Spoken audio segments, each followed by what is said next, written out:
Good morning, everyone.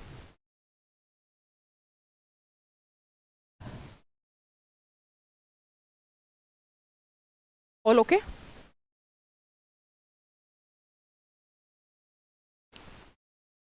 Radhe Radhe भाई, राधे राधे.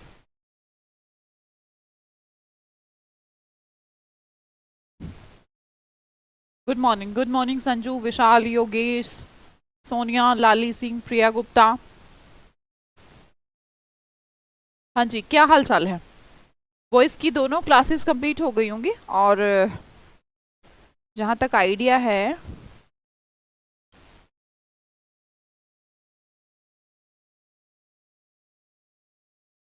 कल हमने कोई दिक्कत किसी को कल वाली क्लास में? एकदम ठीक है जीतू जी. आवाज देखना यार, आवाज ठीक हुई क्या?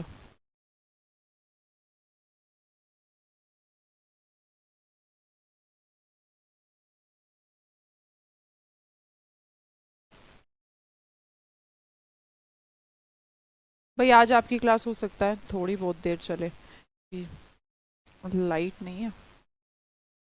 अब चलने को हो सकता है कि चल भी जाए. हाँ.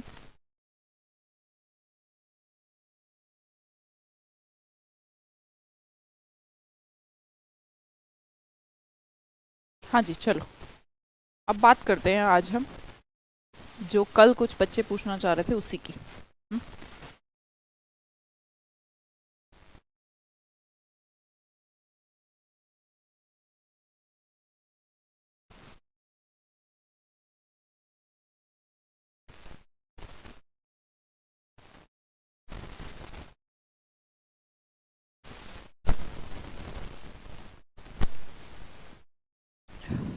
अच्छा, मैं आपसे सिंपल देखो, कुछ चीज़ें हम वॉइस में सीख चुके हैं कि बेसिक वॉइस का चेंज कैसे होता है ना.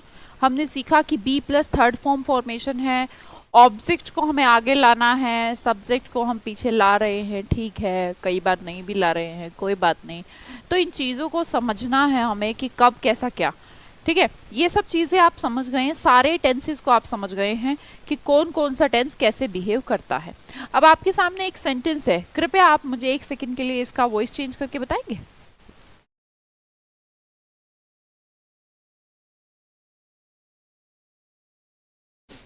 सब इसका एक बार वॉइस चेंज कर देंगे. Phone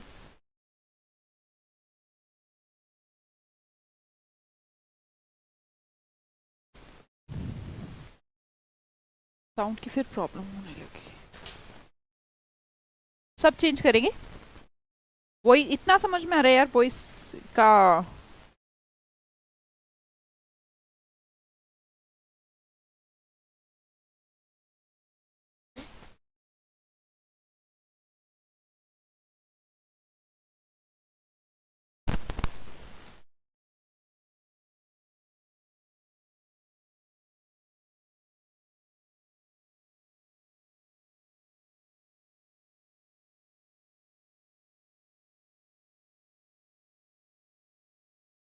the food was cooked by him, यही कहना चाह रहे हैं आप, सब लोग यही कहना चाह रहे हैं. बहुत बढ़िया भाई, ठीक है, इतना तो मैं भी समझती हूँ. इसका बनाना यार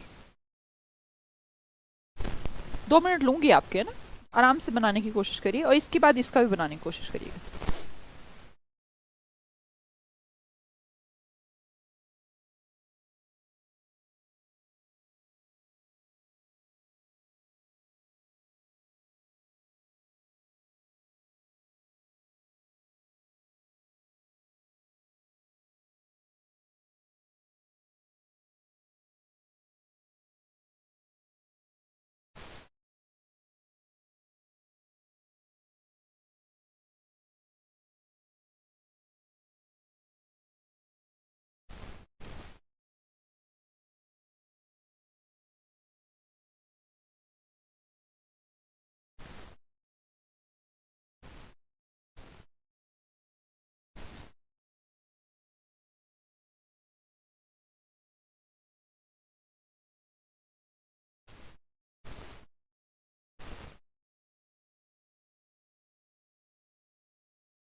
नहीं बन रहा,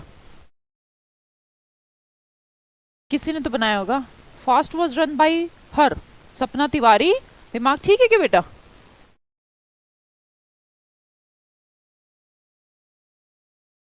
पहला आ रहा है, दूसरा नहीं आ रहा मैम, है विशाल? तीसरा आ रहा है?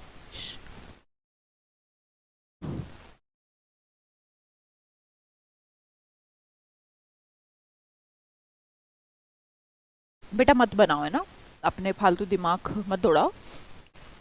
फर्स्ट सेंटेंस इसलिए पैसिव वॉइस बन गया क्योंकि वॉइस चेंज करने के लिए आपको पता है आपके लिए ऑब्जेक्ट बड़ा मैटर करता था, है ना। मैंने कहा ही कुक्ड, तो आपने कहा व्हाट, आपने कहा फूड, तो फूड को आगे लाए, आपने बना दिया food was cooked by him. जब मैंने कहा शी रन्स फास्ट, मैंने कहा शी रन्स क्या, क्या दौड़ती है वो, डोंट नो। मैंने कहा शी रन्स किसको दौड़ती है, डोंट नो। किसे दौड़ती है, डोंट नो। ना हु रिप्लाई है, ना होम रिप्लाई है, ना व्हाट रिप्लाई है ना। शी रन्स फास्ट, अब यहाँ पर वो दौड़ती है, बोला तेज दौड़ती है, वह तेज दौड़ती है, ठीक है। हमने कह दिया क्या कोई ऑब्जेक्ट यहाँ पर फील हुआ, भाई कोई ऑब्जेक्ट ही नहीं है तो कैसे शुरू करूं यार मैं बनाना। आगे देखिए, मैंने कहा कमल वर्क्स इन जयपुर, कमल काम करता है, ना तो ये लिखा क्या काम करता है, ना किसे काम करता है, ना लिखा किसके साथ काम करता है, मतलब कौन काम करता है। वर्क्स, वर्क्स ना ऐसी वर्ब है, रन्स ऐसी वर्ब है जिनके बाद आपको ऑब्जेक्ट फॉर्मेशन मिलना ही नहीं यार, है ना, मिल ही नहीं रहा है यहाँ पर। इसने कहा she Kamal works in Jaipur, तो ये तो जगह का नाम है, इन जयपुर, ये तो प्रेपोजिशन है, प्रेपोजिशन का ऑब्जेक्ट है। हम देखिए वर्क्स का ऑब्जेक्ट कहाँ है, वर्क्स का ऑब्जेक्ट आपको नहीं दिख रहा है, तो कैसे बना दोगे यार, नहीं बना सकते हो। तो बेमतलब के दिमाग लगाना बंद करो, इन्हें कहते हैं transitive and intransitive verb. Transitive verb वो होती हैं जिनके बाद ऑब्जेक्ट हो। देखिए बच्चा, जब वॉइस चेंज करते हैं तो ऑब्जेक्ट को तो सब्जेक्ट बनाएंगे ना, लेकिन अगर ऑब्जेक्ट दिया ही ना हो तो फिर कहां से बनाऊं, बताओ कैसे तुमने शुरू कर लिया। ये तो हाउ का रिप्लाई है, ये वेयर का रिप्लाई है। हाउ का रिप्लाई भी एडवर्ब होता है और वेयर का रिप्लाई भी एडवर्ब होता है, फिर कैसे तुम दिमाग लगा सकते हो। नो व्हाट हु हुम किसी का भी रिप्लाई नहीं है, ऑब्जेक्ट कैसे बना सकते हो। तो भैया इन्हें इनट्रांजिटिव वर्ब कहते हैं जिनके बाद ऑब्जेक्ट नहीं होता, तो बच्चे ऐसे पैसिव वॉइस नहीं बना सकते हैं, ठीक है जी, क्लियर। नहीं बनाएंगे, ठीक है जी, नहीं बना रहे तो बहुत अच्छी बात है। आगे गौर करिए बच्चे, ऑब्जेक्ट भी हमारे दो तरीके के हो सकते हैं। कल एक बच्चा मुझसे पूछ रहा था मैम डायरेक्ट इनडायरेक्ट करा दो, मैंने उससे ये कहा था भैया रुक जा, सारा एक ही दम मत खा। तो देखो ऑब्जेक्ट भी हमारे दो तरीके के हो सकते हैं, कैसे कैसे, एक तो डायरेक्ट ऑब्जेक्ट और एक इनडायरेक्ट ऑब्जेक्ट। अब ये मैम होते क्या हैं एग्जैक्टली, हमें कोई डेफिनेशन रट्टा मारने की जरूरत नहीं है, डायरेक्ट ही होता है, इनडायरेक्ट क्या होता है हमें समझना है। देखो भाई, या तो हु हुम के रिप्लाई हो सकते हैं, है ना, तो उसे तो पर्सन कहा जाता है, सिंपल बात। या फिर मैम पर्सन के अलावा कुछ हो सकता है, व्हाट का रिप्लाई, वो अदर देन पर्सन। तो दो चीजें मैंने बताई, एक तो डायरेक्ट ऑब्जेक्ट और इनडायरेक्ट ऑब्जेक्ट। बच्चे इनडायरेक्ट ऑब्जेक्ट जो होते हैं वो पर्सन होते हैं, ठीक है, और जब भी पर्सन होते हैं तो वो उसके रिसीवर होते हैं। रिसीवर होते हैं तो टू प्रपोजिशन का यूज करके हम उन्हें अटैच करते हैं, to me, to you, to her, ऐसा बोलते भी हैं हम कई बार, ठीक है। दूसरा होता है हमारा भाई आदमी, इंसान ही थोड़ा ना ऑब्जेक्ट बनेंगे मैम, अगर इंसान ऑब्जेक्ट ना हो तो क्या करेंगे, फिर कोई दिक्कत नहीं है, उसके लिए कोई खास प्रपोजिशन की हमें नीड नहीं होती। अब हम समझते हैं कि अगर ये आ जाएगा बना देंगे, हम बनाते तो आए हैं, कल 2 दिन से बना रहे हैं, ये आ जाएगा मैम फिर भी बना देंगे, अच्छा बना दोगे, कोई बात नहीं। अगर दोनों आ जाएं तो कैसे बनाओगे, प्रॉब्लम तो ये है। देखो he gave me these books, बताओ कैसे बनाओगे,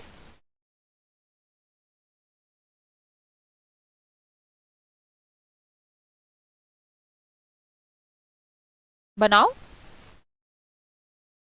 he gave me these books, अब मैंने कहा ही गेव होम, मी, दूसरा object, he gave what, these books. अब बेटा हु का भी रिप्लाई और होम का भी रिप्लाई और व्हाट का भी रिप्लाई, बताओ किसी ने बनाया, क्या करे मैम, कंफ्यूजन है, दो बना दे मैम। अब नहीं, तुम्हारी मर्जी है। अब देखो, जैसे आई वॉज गिवन, ऐसा, चलो मैं ऐसे बनाती हूँ, I was given what these books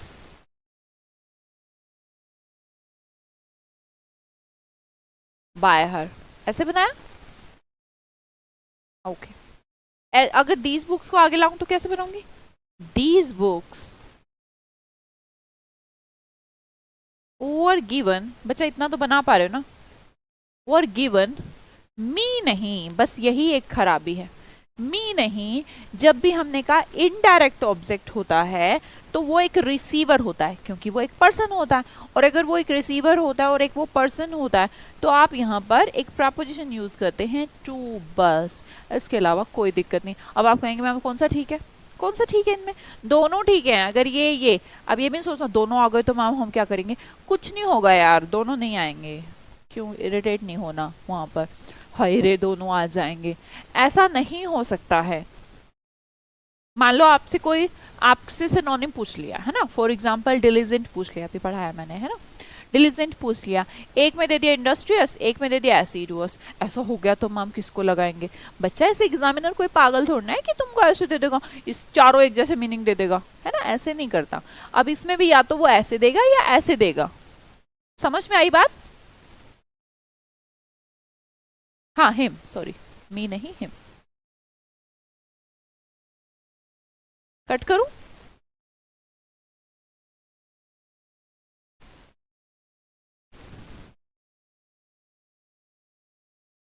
ठीक है, हर नहीं बेटा, हिम है ना, वो वैसे मैं ही को शी और आई समझ गई थी।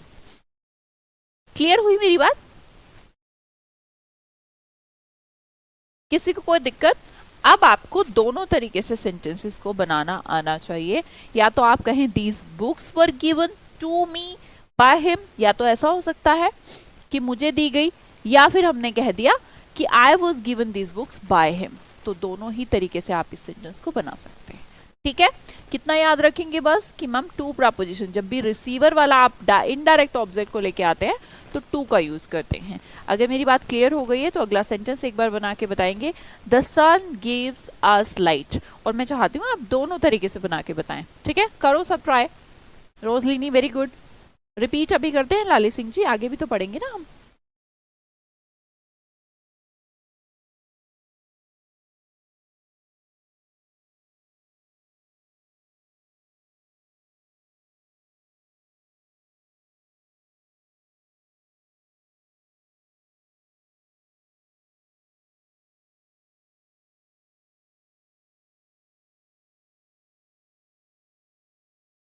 हाँ पूनम बता रहे हैं ना बच्चे, एक बार और बताते हैं।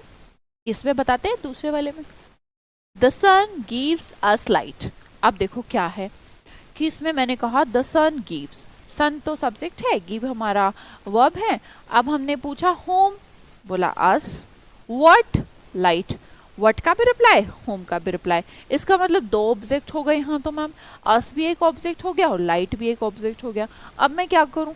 भैया कोई दिक्कत नहीं है, या तो तू अस को आगे ले जा,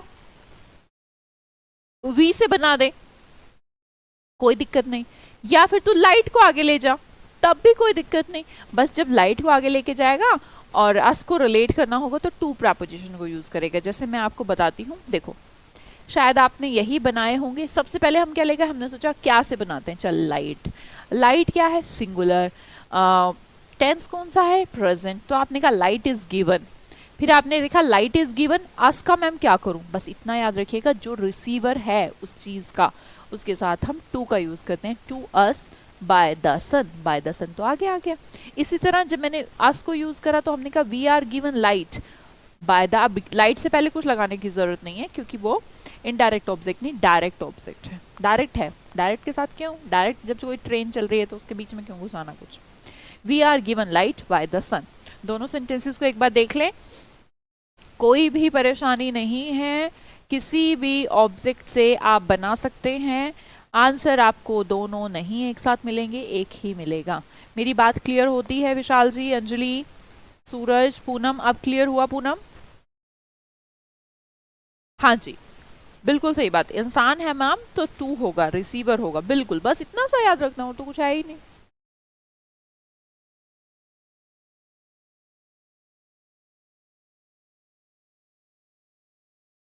जब भी दो ऑब्जेक्ट हों तो बस ऐसा फॉर्मेशन हम कर देंगे। क्लियर? चलो आगे बढ़ूं। कॉन्सेप्ट नंबर 2 यहाँ पर क्लियर होता है। कॉन्सेप्ट नंबर 1 हमारा 2 दिन में खत्म हो चुका। कॉन्सेप्ट नंबर 2, अगर दो ऑब्जेक्ट हैं तो क्या करें? दो ऑब्जेक्ट हैं तो भैया दोनों तरीके से बन सकता है, कोई परेशानी नहीं है। अगर आप पिछली क्लासेस रिवीजन नहीं करते तो बेटा बहुत बैड है ना। अगर आपने पिछली रिवीजन करी होंगी तो आपको वो बहुत हलवा लग रहा होगा कि ठीक है, वो तो बस इतना सा समझना है कि वो ले जाएं या वो ले जाएं, दोनों ले जाओ, कोई दिक्कत नहीं। और अगर आपने पिछली क्लासेस का रिवीजन नहीं किया तो फिर माइंड में सेट नहीं होता, फिर देर लगती है ना। चलो अब हम बात करते हैं, जिसने भी नहीं प्रैक्टिस करी है पिछले 2 क्लासेस की वो इसी टाइम क्लास को छोड़ दें, उनको पढ़ें पहले।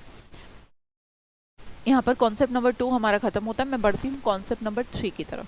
अब हमारे जो ऑब्जेक्ट हैं, इसका मतलब हमने देखा कॉन्सेप्ट नंबर 2 में कि ऑब्जेक्ट कितना बड़ा रोल प्ले करते हैं, है ना। जैसे मैंने कहा I am going to market, इसका पैसिव वॉइस बना सकते हो।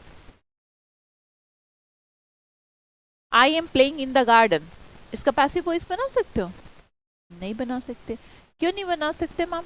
क्योंकि हमें महसूस हो रहा है यहाँ पर ऑब्जेक्ट ही नहीं है। जब कोई बी प्लस थर्ड फॉर्म बनाने के लिए तो कोई ऑब्जेक्ट तो होना चाहिए, ऑब्जेक्ट है नहीं। अब हमने देखा कि चलो ऑब्जेक्ट होना तो ज़रूरी है, पर ये ऑब्जेक्ट बन कौन कौन सकते हैं? अभी तक तो हमने ये पढ़ा कि ये 3 रिप्लाई बन सकते हैं, व्हाट, हु एंड होम, यही बताया मैंने।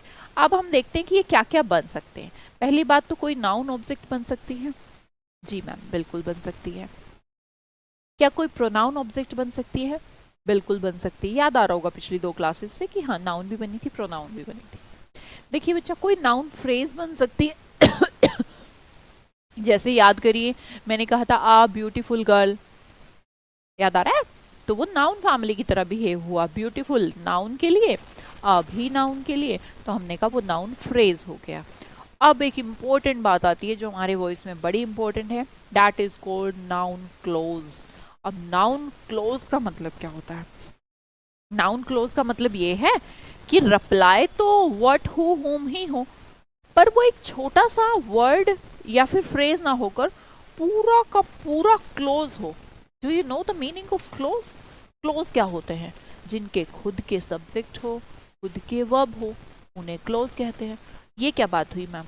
किसी भी सेंटेंस का अगर ऑब्जेक्ट कोई एक वर्ड ना होकर, 2 वर्ड ना होकर पूरा का पूरा सेंटेंस हो तो क्या करें? एग्जाम्पल देती हूँ, जैसे समझिएगा।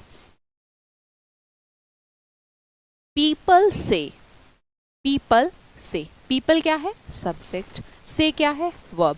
मैंने कहा पीपल से व्हाट? पीपल से that he lives abroad now, लोग कहते हैं कि वो अब विदेश रहता है, वो अब यहाँ नहीं रहता, बाहर रहता है। लोग कहते हैं कि वो बाहर रहता है, ठीक है, विदेश में रहता है।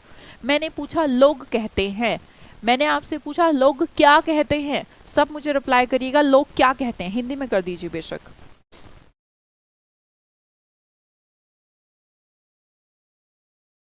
जी सानिया जी, सोनिया।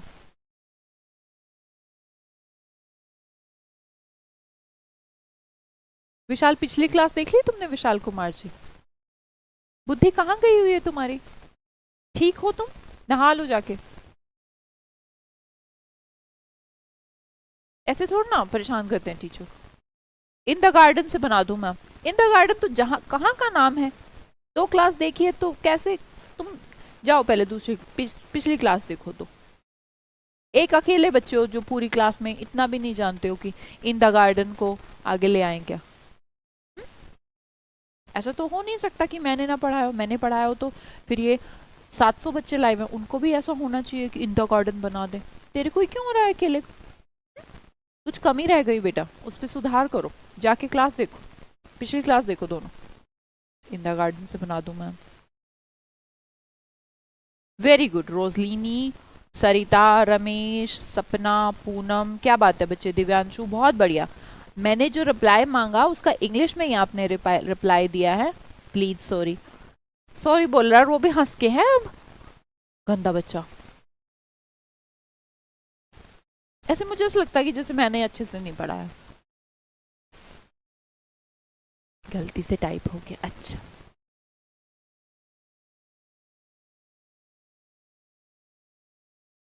बिल्कुल। किसी ने हिंदी में रिप्लाई दिया, किसी ने इंग्लिश में रिप्लाई दिया, दीपिका, अंजलि, यामीन, सबने दिया रिप्लाई, और बिल्कुल खूब रिप्लाई दिया आपने। वो क्या कि लोग कहते हैं, मैंने पूछा क्या कहते हैं, ये कहते हैं कि मैम वो विदेश रहता है। क्या आप मेरी बात समझ पाए कि जो लोग कहते हैं, आपने पूरा पूरा सेंटेंस लिखा है, पूरा पूरा, that he leaves abroad now.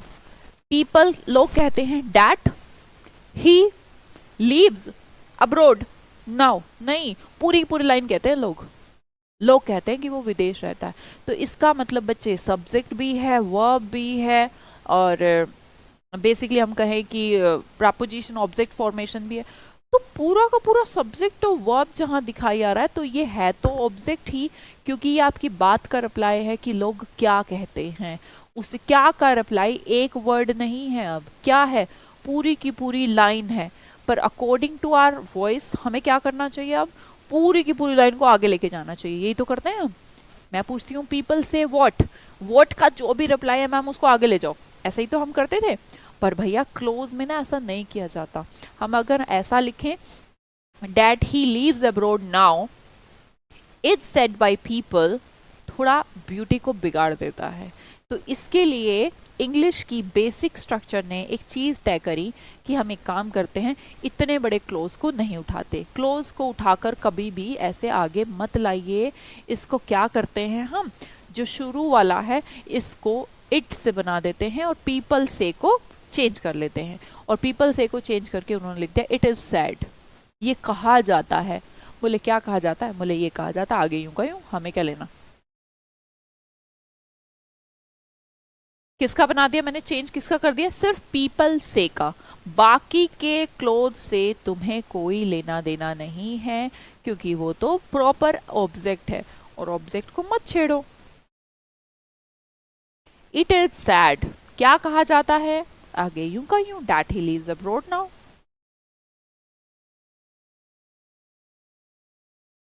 अच्छा मैं आपसे कहूं, एक मिनट मेरी बात सुनना, ही लीव्स अब्रोड, इसका चेंज कर सकते हो आप, मान लो हम चेंज भी करें वॉइस, ही लीव्स अब्रोड, सिर्फ इसको देखना है ना, और मेरे को सैड नहीं करना यार। ही लिव्स अब्रोड, वह बाहर रहता है, विदेश में रहता है। मैंने पूछा ही लीव्स, वह रहता है अब्रोड, कहाँ, वह कहाँ रहता है, कहाँ का रिप्लाई है, कोई ऑब्जेक्ट है, तो इसको कुछ चेंज करूं, चेंज कर ही नहीं सकते।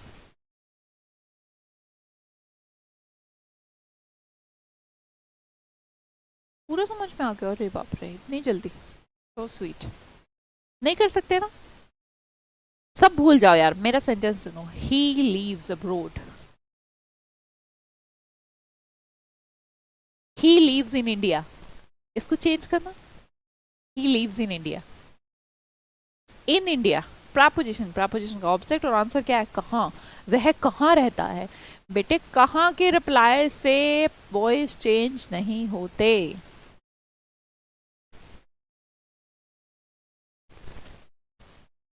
ठीक है, ऑब्जेक्ट ही नहीं है मैम। वेरी गुड स्वाति, लाले सिंह, बहुत बढ़िया। कि जब मैंने कहा ही लीव्स अब्रोड, वह विदेश में रहता है, अब ये नहीं कहते विदेश में उसके द्वारा रहा जाता है? कहाँ का रिप्लाई वॉइस चेंज नहीं करता। चलो अगला बना के बताओगे मुझे, ही एक्सप्लेन्ड, मैंने पूछा he explained what he had done there.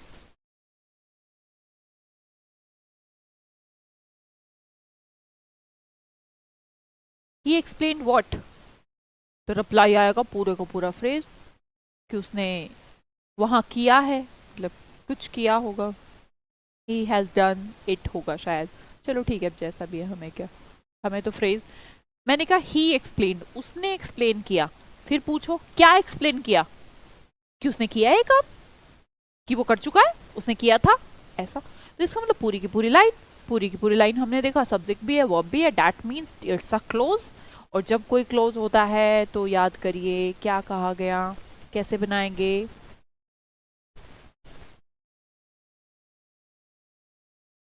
अभी बताया था कि जब जो भी एक्सप्लेन किया है हम इसको मान लेते हैं इट, पूरे को क्या मान लेते हैं, इट। अब ऐसा मत कर देना ही वॉज एक्सप्लेन्ड, कुछ ने तो कर दिया होगा। एक बच्चा बना रहा है ही वॉज एक्सप्लेन्ड।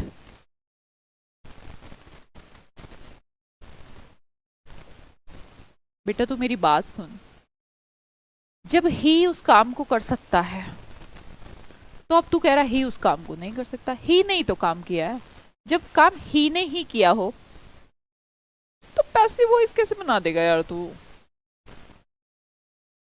नहीं बना सकता। जब ही से ही काम हो रहा है तो फिर ये रायता फैलाने की जरूरत क्या है, काम को रायता तो ऐसा फैलाना पड़ेगा कि ही नहीं कर सकता काम। मैं इसको लिखती हूँ ही एक्सप्लेन्ड, इस पूरे को लिख देती हूँ इट, मान लेती हूँ माना मूलधन 100 रुपए ऐसा।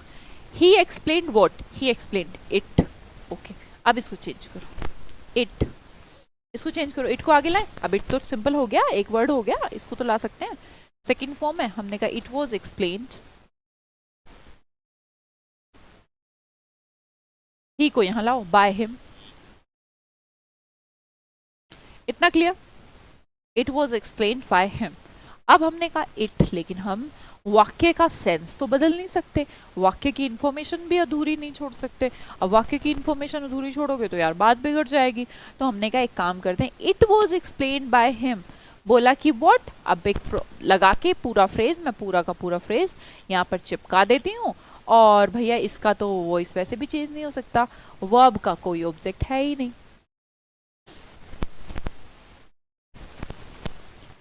ठीक है। तो जिसने ही वॉज एक्सप्लेन्ड लिखा था ना, मुर्गा बनाऊं उसको मैं, ठीक है बेटा, क्लियर हुई मेरी बात। It was explained by him what he had done there, उसने एक्सप्लेन किया कि उसने वहां पर क्या किया, सब एक्सप्लेन किया।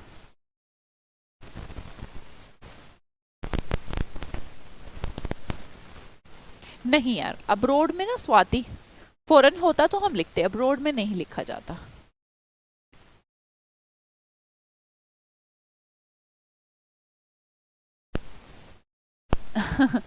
हाँ ऐसा ही मान लीजिए, माना मूलधन 100 रुपए, माना उसने कहा वो इट, पूरे पूरे को उठा के, यार इतने बड़े के साथ तो बड़ी प्रॉब्लम हो जाएगी, तो हमने इसको इट मान लिया।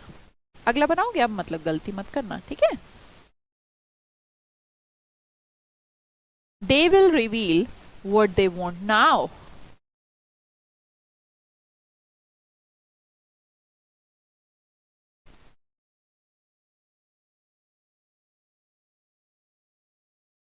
अंजलि बताया था बच्चा कि वो एक इनडायरेक्ट ऑब्जेक्ट है, पर्सन है तो उसने रिसीव किया होगा ना काम को, व्हाट का रिप्लाई तो नहीं है, हु और होम का रिप्लाई है, इंसान है तो वो रिसीवर है, रिसीवर है तो हमने कहा टू प्रपोजिशन का यूज करेंगे। पूरी क्लास नहीं देखी क्या, बीच में से आया हो?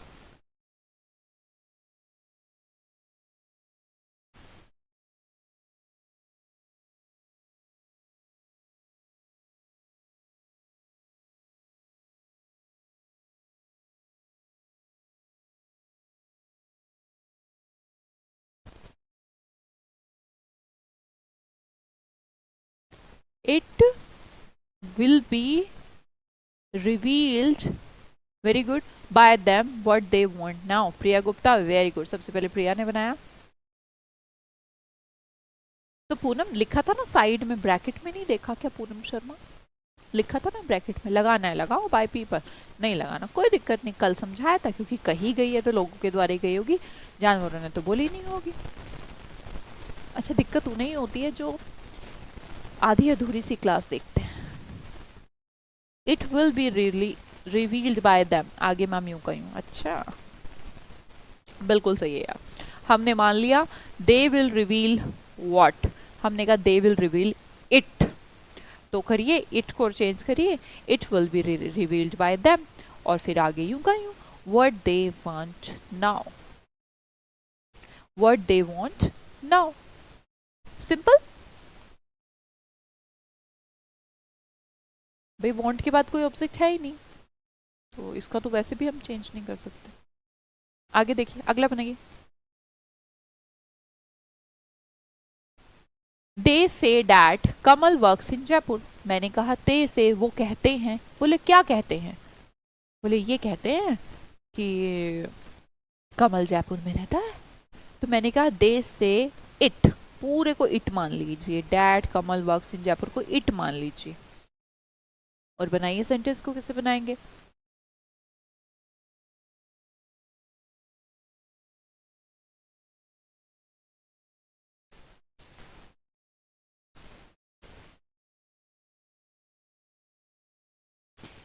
It is said, very good यार, it is said by them. और आगे यूं का यूं, कमल वर्क्स इन जयपुर। मैंने कहा कमल काम करता है, कहाँ काम करता है? इन जयपुर। व्हाट भी नहीं लिखा। ठीक है, आप बताओ किसी को कोई दिक्कत?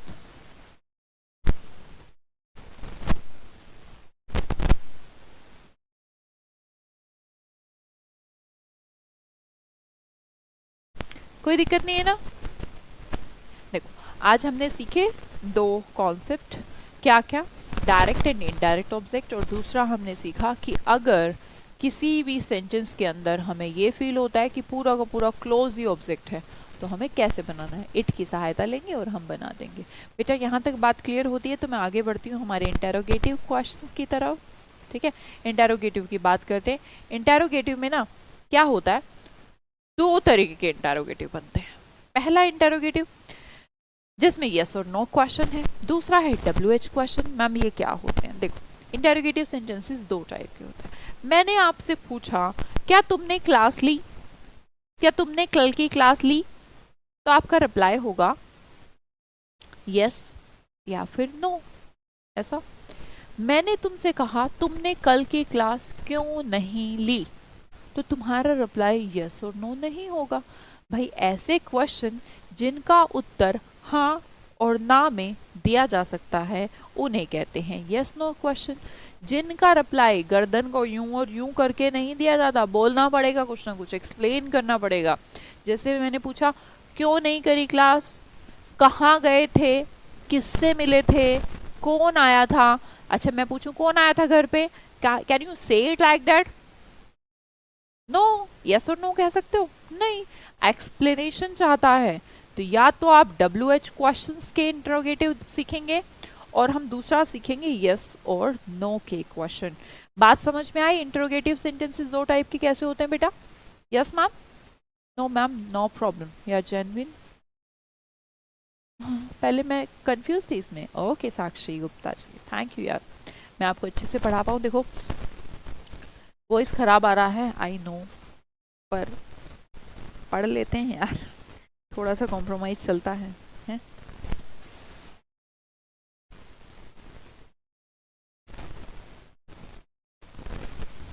आज से पहले बहुत कंफ्यूजन था ma'am, thank you so much. मैं रट्टा मारता था पहले। और थैंक यू सपना, thank you Ashwin, Divyanshu, thank you सबको यार। चलो अब हम बढ़ रहे हैं किसकी तरफ? यस नो क्वेश्चन और WH क्वेश्चन। कोई दिक्कत नहीं है, तो मैं आगे बढ़ती हूँ। सबसे पहले हम बात करते हैं, होम की बात नहीं करते आज हम बात करेंगे सिंपल सेंटेंसेस की। सिंपल सेंटेंसेस में क्या है? अच्छा एक बात याद करो, प्रेजेंट इंडेफिनिट से शुरू करेंगे ना हम फिर से, ठीक है। प्रेजेंट इंडेफिनिट की जो बहन होती थी वो कौन होती थी? डू और डज होती थी। क्वेश्चन बनाने के लिए किसका यूज होता था? डू और डज का। अब हमें जब क्वेश्चन पैसिव वॉइस बनाना होगा तब भी डू डज तो हमें मिलेंगी। एक बात बताओ, क्या तुम डू डज को देखकर अंदाजा लगा सकते हो ना ये कौन सा टेंस है? लगा सकते हैं मैम। प्रेजेंट इंडेफिनिट वर्ब की कौन सी फॉर्म है? फर्स्ट फॉर्म है। ओके जी, कोई प्रॉब्लम नहीं। तो इसको बनाने के लिए देखो, अच्छा इसको उसका सेंटेंस नहीं दिया है ना, पीछे कोई सेंटेंस दिया है, शायद कुछ गलत हो गया है क्या? चलो मैं एक सेंटेंस कहीं होगा उसमें से बता देती हूँ, ठीक है। देखो ये लो, डज ही प्ले फुटबॉल। अब मुझे ना आप देख के एक बात बताओ, जब भी आपको ना क्वेश्चन बनाना है, ठीक है, अब एक बात बताओ, जब भी हम वॉइस चेंज करेंगे तो कोई सेंस बदलेंगे? नहीं मैम। कुछ वर्ड को काट देंगे? नहीं मैम। क्या क्वेश्चन का सिंपल बना देंगे? नहीं मैम, याद करिए मैंने पहले दिन कहा था भाई, ना तो टेंस बदलना ना ही वर्ड की सेंस बदलना, इतनी ताकत नहीं है आपके पास, है ना। तो आपको ऐसा तो करना नहीं, ठीक है मैम, ऐसा नहीं करना तो हमें क्या करना है, वही करना है जो नॉर्मल में करते थे। ऑब्जेक्ट को आगे लाओ, सब्जेक्ट को पीछे भेजो, वर्ब को बनाओ बी प्लस थर्ड फॉर्म। चलो पहले ना एक काम करते हैं, जब इसमें हेल्पिंग वर्ब डज है तो आप मुझे बताओ कि अगर हम पैसिव वॉइस चेंज करें इसका तो किस में चेंज करेंगे? प्रेजेंट इंडेफिनिट का, याद आ रहा होगा, प्रेजेंट इंडेफिनिट वर्ब की फर्स्ट फॉर्म, वर्ब की फर्स्ट फॉर्म तो बी की भी फर्स्ट फॉर्म, बी की फर्स्ट फॉर्म कौन सी होती है? इज एम आर, और वर्ब की तो मैम थर्ड फॉर्म, प्लेड भी आएगा और इज एम आर भी आएगा। पर बेटा ये बताओ, इज आएगा, एम आएगा या आर आएगा? फुटबॉल है ना, फुटबॉल के लिए क्या आएगा? इज आएगा। ओके ओके, लगा देंगे, ठीक है। तो फुटबॉल के लिए इज आएगा। पर ये बताओ मुझे, ये इज जो है ये सबसे आगे आएगा या फुटबॉल इज आएगा? क्या आप इसे असर्टिव सेंटेंस बना देंगे? क्वेश्चन है यार, तो क्वेश्चन नहीं नहीं मैम, बनाना तो क्वेश्चन ही पड़ेगा। तो हम इज से सेंटेंस की शुरुआत करेंगे या फुटबॉल से? इज से करनी पड़ेगी, क्योंकि जब तक आप हेल्पिंग वर्ब को आगे नहीं लाएंगे क्वेश्चन नहीं बनेगा। अब ऐसा आप कर नहीं सकते, क्वेश्चन से मैं सिंपल सेंटेंस बना दूं। तो आपने इसको बनाया होगा और बहुत अच्छा बनाया होगा, is football played by him. Is से बनाएंगे पुष्पा? हाँ जी, मैं भी वही कह रही हूँ, बहुत अच्छे यार, बहुत अच्छे।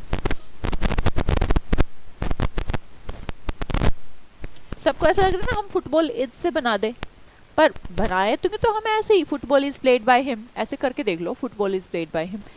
पर बनाना तो क्वेश्चन था, इसलिए हम इज को कहाँ ले आए? आगे। जब तक हेल्पिंग वर्ब आगे नहीं आती तब तक वो क्वेश्चन नहीं बनता। अच्छा, एक और बना के बताओगे? चलो मुझे, do they drive a car?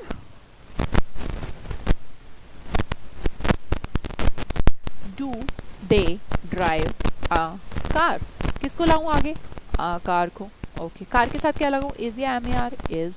Drive की third form driven by them. पर ma'am a car is driven by them तो सिंपल सेंटेंस है, मुझे क्या बनाना है? इंट्रोगेटिव। कुछ नहीं यार, क्या करोगे? जो अ कार के बाद इज है ना, उस हेल्पिंग वर्ब को आगे ले आओ और बोल दो is a car driven by them. Right, बहुत अच्छे, बहुत अच्छे, सबने अच्छा बनाया।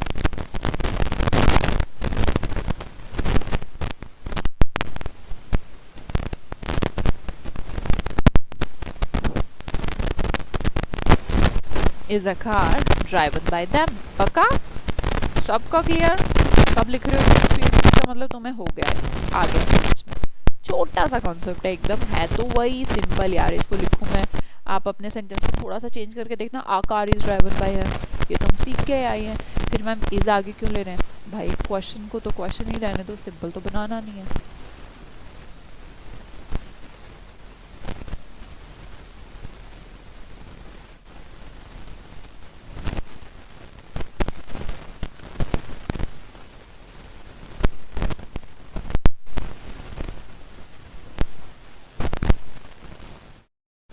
चलो अब अगले सेंस की तरफ बढ़े। पास्ट इंडेफिनिट में मैम क्या करते हैं?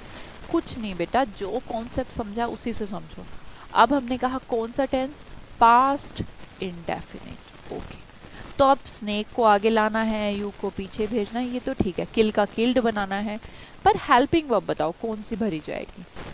अब डू डज में इज एम आर थी, तो डिड ने क्या कसूर किया? वर्ब की सेकेंड फॉर्म है डिड, तो डिड ने अगर सेकंड फॉर्म है तो बी की भी सेकंड फॉर्म लाओ। बी की सेकंड फॉर्म कौन सी होगी? वोज या वर। फिर स्नेक से पूछो भाई तू वोज लेगा या वर लेगा? स्नेक कहेगा मैं वोज लूंगा, मैं सिंगुलर हूँ, तो हम बनाएंगे वोज द स्नेक। किल की third form killed by you. Clear? Was the snake killed by you. अगर किसी को बिल्कुल नहीं आ रहा ना, पहले सिंपल बना के देख लो, the snake was killed by you ऐसे लिख लो। फिर बनाना है क्वेश्चन, इसलिए वो उसको आगे ले जाओ और स्नेक को पीछे ले जाओ। एक और सेंटेंस बनाएंगे, चलो जल्दी ध्यान से बनाना। और did she obtain pass marks in Urdu?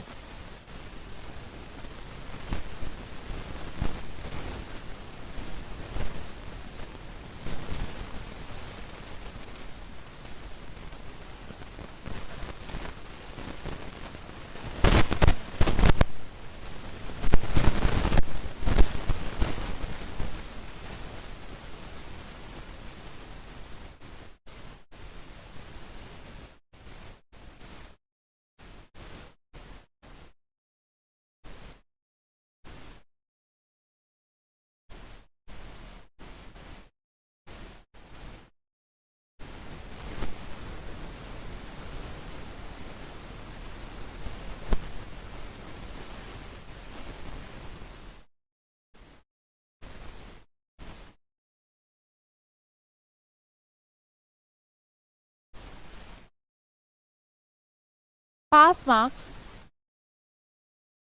Marks को आगे लाएंगे, इन उर्दू को तो नहीं लाएंगे, ठीक है जी। वर्ड पास मार्क्स, अब पास मार्क्स तो प्लूरल है तो हम वॉज लगाएंगे वर्ड, तो आपने कहा मैम वर्ड लगाएंगे। Word pass marks obtained by her in Urdu, वो तो प्रपोजिशन है, प्रपोजिशन का ऑब्जेक्ट है, बोला उर्दू में उसको छोड़ दो, उसको उससे क्यों तुम्हें लेना देना। पासिंग मार्क्स नहीं होता, पास मार्क्स होता है ना, हम गलत बोलते हैं स्पोकन में जो बोलते हैं ना पासिंग मार्क्स, वो गलत है, ठीक है। वर पास marks obtained by her in Urdu, बहुत अच्छे। सबको क्लियर हुआ? साउंड में इशू हो रहा है मुझे पता है, हो रहा है, पर हम तो काम चला रहे हैं ना आज, थोड़ा सा और सीख लो। चलो इसको भी बनाओ। Did they stop the train at once, problem हो रही है आवाज में, कोई बात नहीं, सेंटेंस तो आपके सामने बनाना है, तो आपको ही है वॉइस, तो बनाओ।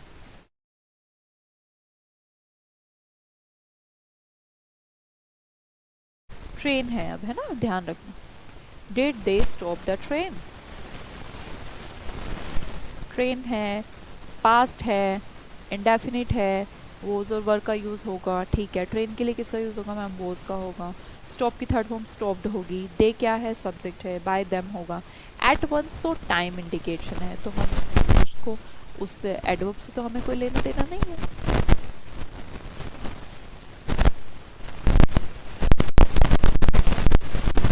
Was the train stopped by them at once? Very good, सबने अच्छा बनाया। एक और बना दो चलो फिर। Did you drink cold water? क्या तुम ठंडा पानी पीते हो? Did you drink what? Cold water. तो अब बताओ, वाटर कोल्ड को मत ले जाना वहां पर, है ना, कोल्ड तो एक एडजेक्टिव है। वाटर की विशेषता है कि वो ठंडा है, ठंडा पानी पीते हो। मैंने पूछा क्या पीते हो, ठंडा या फिर पानी? बोले पानी, ठंडा पानी। जब तक कॉन्सेप्ट नहीं समझेंगे रट्टा ही मारते रह जाएंगे हम। हमें पता होना चाहिए कि हमें व्हाट का रिप्लाई चाहिए। whom,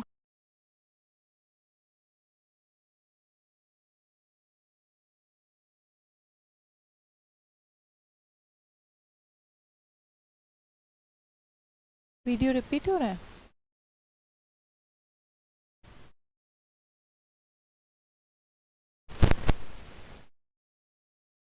मैं देखती हूँ ना।